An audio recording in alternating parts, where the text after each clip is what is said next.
As more than 43 million Americans prepare for Thanksgiving road trips, federal lawmakers are demanding changes to vehicle safety regulations and calling for an investigation into car makers.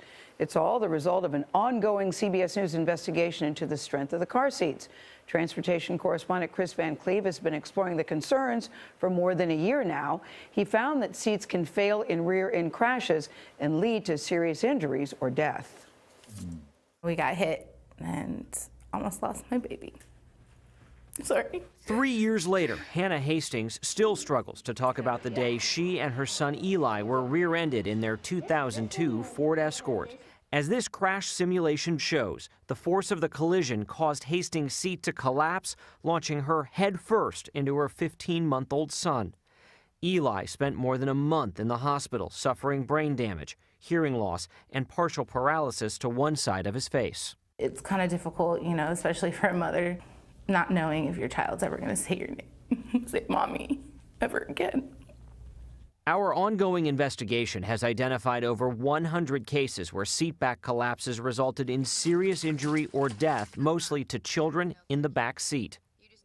The industry has long known their seats do not hold up in many rear-end collisions. So has the National Highway Traffic Safety Administration, or NHTSA. CBS News obtained this crash test conducted on behalf of NHTSA on a 1998 Ford Escort.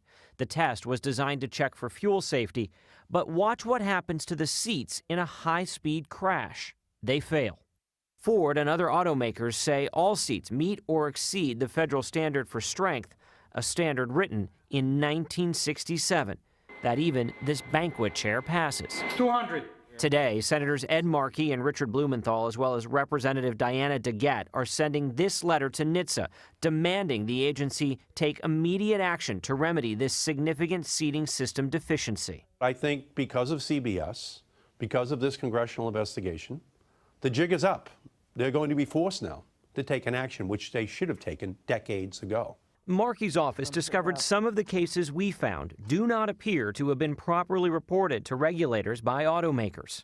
The law requires the auto industry to report any incident where a seatback has collapsed that caused a death or an injury.